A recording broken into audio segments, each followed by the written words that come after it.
사랑하는 미랄교회 성도 여러분, 오늘도 하나님의 말씀을 읽고 묵상하며 기도함으로 우리가 마주하는 삶의 자리에서 하나님의 말씀으로 힘을 얻고 은혜를 누리시는 복된 하루 되시기를 소망합니다.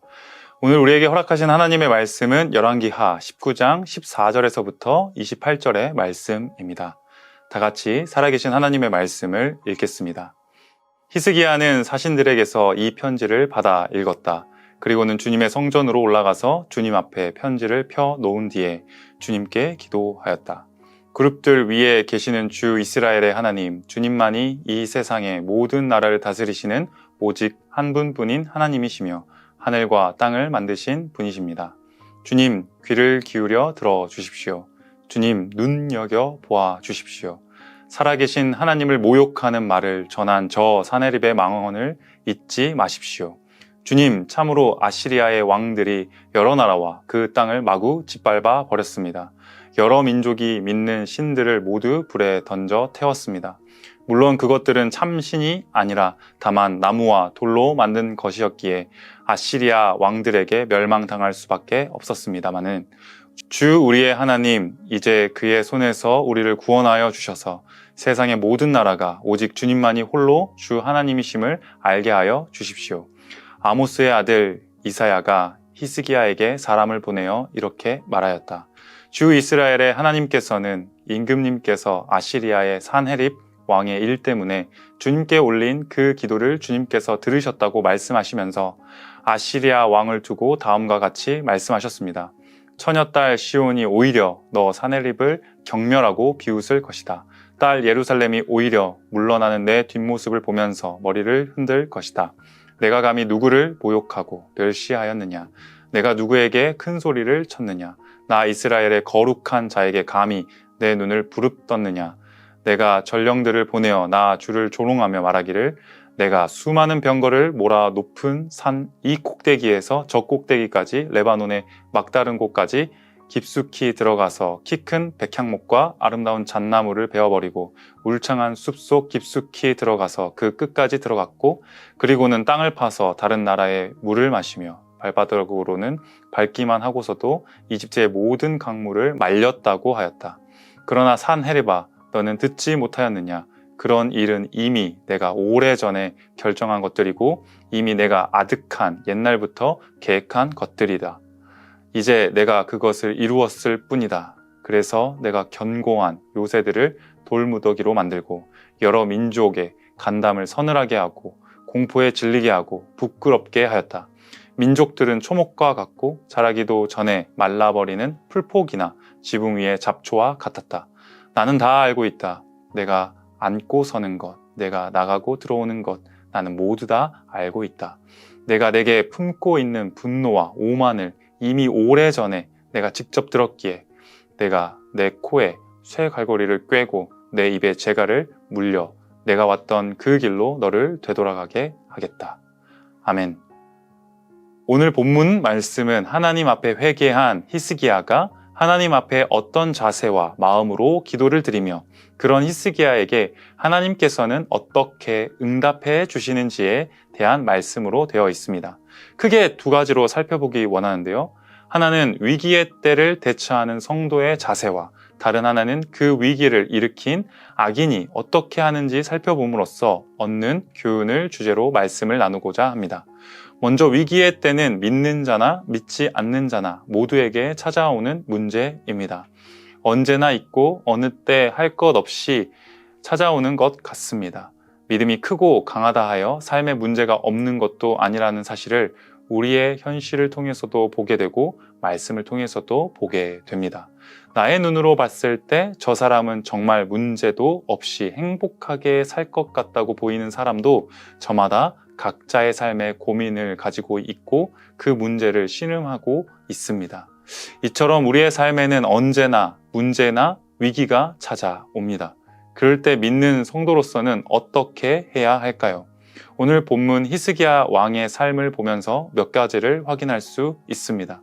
히스기야는 25세의 왕이 되었습니다. 그는 여호와 하나님 앞에 가진 특심으로 그 열심을 통해 하나님을 섬기고 남유다 백성들 안에서도 우상들을 제거할 정도로 그의 신앙은 하나님 앞에서 컸습니다. 그러나 그런 히스기야도 아시리아 왕 사네립이 랍사게를 보내어 예루살렘을 포위했을 때는 그 문제 앞에 연약한 모습을 보였었습니다. 현실적 문제가 히스기야 왕 앞에 놓이자 그는 자신의 신앙적 열심을 가지고 여호와 하나님을 위해 드렸던 모든 것들을 다시 자기 것인 것처럼 가져와 은과 금으로 해결하고자 했었습니다. 그런 연약한 모습을 보인 히스기야는 19장 1절의 말씀처럼 이내 하나님 앞에서 잘못했던 것을 회개했습니다. 그의 회개의 내용은 바로 자신의 열심을 가지고 하나님을 그 누구보다 잘 섬겼다고 생각했는데 문제 앞에서 하나님께 드린 것들마저도 자기 것인 양 다 가져가 자신의 것으로 행동했던 것에서 돌이켰습니다. 이게 무엇이냐면 바로 하나님과 히스기야 자신의 관계를 정확하게 히스기야가 인지했다는 것을 말합니다. 유일하신 하나님이 가난해서 받을 것이 없어서 자신의 헌신을 받으신 게 아니었죠.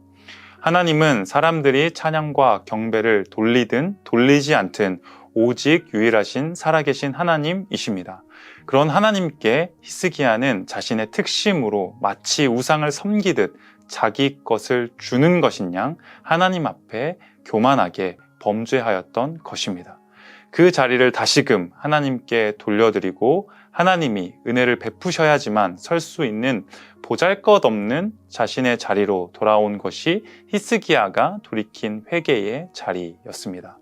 그러니 히스기야는 하나님과 자신의 관계가 어떠한 관계인지 확실하게 깨닫게 된 것입니다.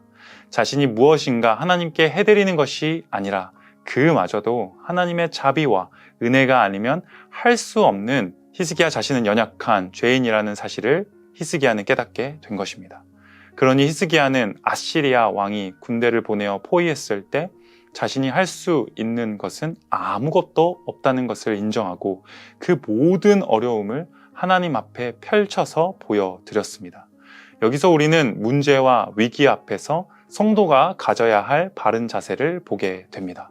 어떻게든 자신의 힘으로 해보려는 것이 아니라 무조건 즉각적으로 하나님께 찾아가 있는 그대로를 낱낱이 보이며 하나님께서 하지 않으시면 안 된다고 기도로 매달려야 하는 것이죠. 우리가 착각하는 것이 내가 할 수 있어 보이면 하나님께 나아가지 않는 것입니다. 이것이 왜 착각일까요? 유일하시며 살아계신 하나님께서 허락하지 않으시면 머리털 하나도 떨어지지 못하기 때문에 그렇습니다. 그러니 우리는 유일하시고 살아계신 하나님의 자리를 넘보지 말고 가장 작은 것이라 할지라도 하나님께 매달리며 하나님이 해결해 주실 것을 믿고 나아가야 하는 줄 믿습니다. 그런 히스기야 왕 앞에서 하나님께서는 선지자 이사야를 통해 이렇게 응답하셨습니다. 마지막으로 이 위기와 문제 앞에 아시리아 산헤립 왕은 어떻게 행동했을까요? 여기서는 히스기야 왕과 극명하게 대조되는 악인의 모습이 산헤립을 통해 보여집니다. 산헤립은 유일하신 여호와 하나님의 주권을 인정하지 않았습니다. 산헤립이 왕위에 머물 수 있는 것은 아시리아의 신이 허락해서가 아니라 유일하신 여호와 하나님께서 이미 그를 이스라엘을 징계하는 도구로 사용하실 것이기 때문에 가능했던 부귀영화와 권력이었습니다.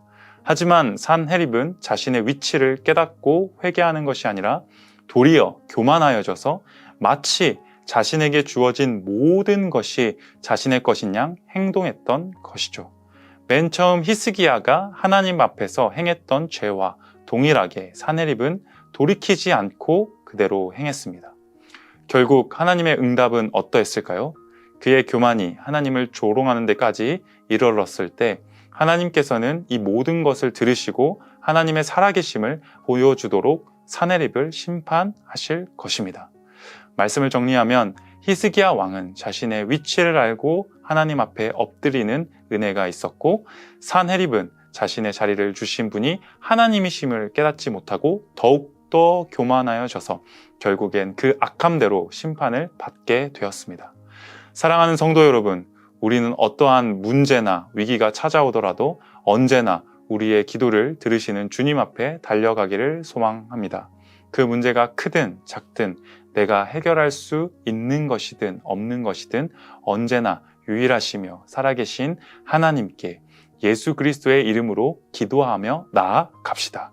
왜냐하면 하나님이 허락지 않으시면 내가 할 수 있는 것조차 내 힘으로 이루어지지 않기 때문에 그렇습니다. 하나님의 하나님 되심을 인정하고 고백하며 우리의 생각보다 창조주 하나님께서 이끄시는 것이야말로 가장 선하고 좋은 것인 줄 믿습니다. 그런 삶이 단순하게 아무것도 안 하고 하나님이 해주실 때까지 무기력하게 있는 것일까요? 전혀 아닙니다.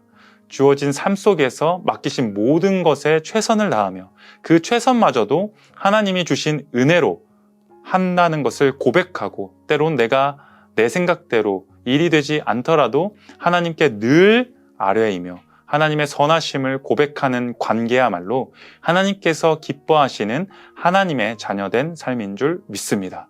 오늘도 우리의 삶을 신실하게 이끄시는 그 하나님의 은혜로 살아가시는 복된 하루 되시기를 축복합니다. 함께 기도하겠습니다. 하나님 아버지, 감사를 드립니다. 오늘 말씀을 통해 하나님과 우리의 관계가 어떠한 관계인지를 히스기야를 통해서 다시 보게 되었습니다. 우리도 나의 교만함으로 하나님의 자리를 넘보지 않게 하여 주시고 하나님 뜻 가운데 순종하며 하나님께서 허락하시고 베푸시는 것이야말로 내게 가장 선하고 좋은 길임을 믿고 의지하며 내 생각대로 되지 않는다고 하나님께 원만 불편하는 것이 아니라 하나님이 허락하여 주신 그 삶을 감사함으로 살아가는 복된 미랄교회 성도님들이 다 될 수 있도록 은혜를 더하여 주시옵소서. 그리하여서 나의 삶 가운데 하나님은 하나님 되시고 나는 하나님의 자녀됨으로 기뻐하며 감사함으로 오늘을 살아가게 하여 주시옵소서. 나의 삶에 마주한 모든 문제들 가운데 친히 하나님께서 보시고 들어 응답하실 줄 믿습니다. 내가 생각하는 고민보다 더 크고 좋은 것으로 응답하여 주실 그 주님을 기대하며 나아가오니 성령 하나님 우리의 삶에 동행하여 주시옵소서. 감사를 드리오며 이 모든 말씀 살아계신 예수님의 이름으로 기도드립니다. 아멘.